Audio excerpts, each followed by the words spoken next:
Hello and welcome to Young Explorers. Our today's lesson is about future simple tense. At the end of the lesson, you will be able to know when to use future simple tense, how to create your own sentences in future simple tense. What is the method to form the sentences, be that affirmative, interrogative, or negative. So first of all, we'll learn the uses of this tense. This tense is used to show an action that will take place in the coming time. For example,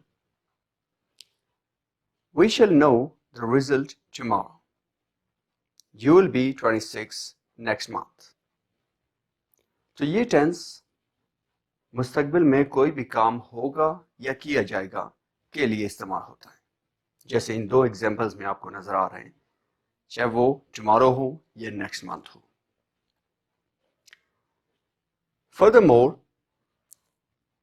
future simple can be used for future habitual actions.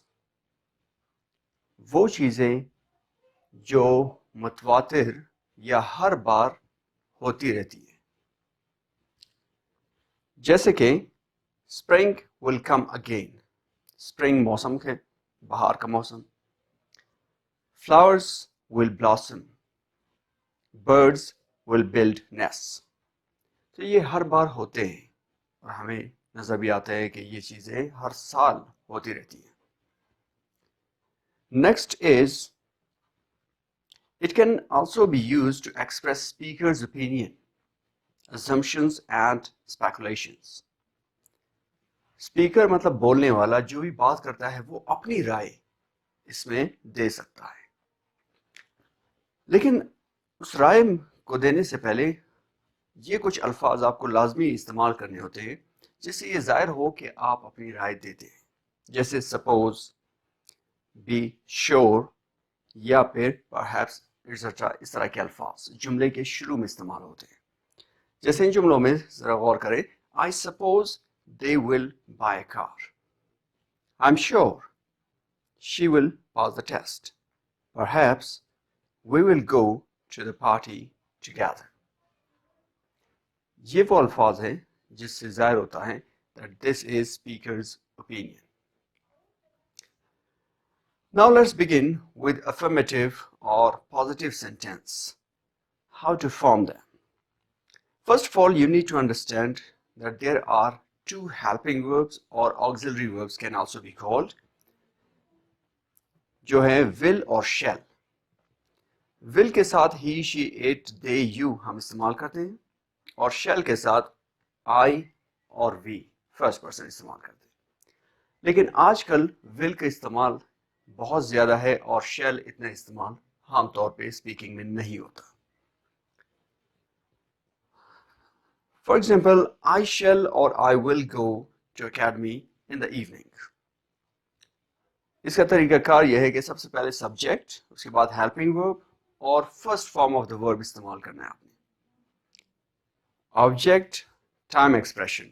Time आप जाहिर कर सकते हैं या time के बगैर भी, जैसे नेक्स्ट सेंटेंस आप देखें, he will start a business. इसमें सब्जेक्ट है, helping verb, first form of verb, object.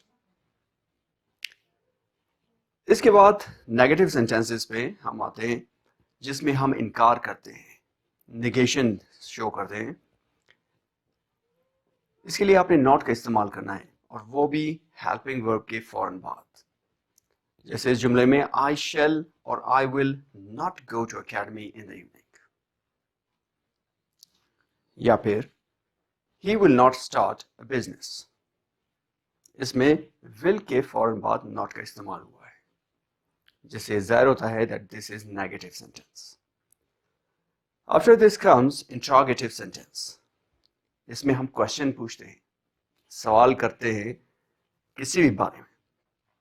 तो इसके लिए हेल्पिंग वर्ब को हम जुमले के शुरू में ले आते हैं और फिर सब्जेक्ट का इस्तेमाल होता है, जैसे इस जुमले में shall और will I go to academy in the evening. याद रहे सबसे आखिर में आपने क्वेश्चन मार्क लाजमी लगाना है. या फिर इस जुमले में will he start a business. Helping verb, subject, first form of verb और सबसे आखिर में ऑब्जेक्ट का इस्तेमाल करें। तो ये था future simple tense. For more videos, subscribe, press the bell icon and like and share. Thank you very much.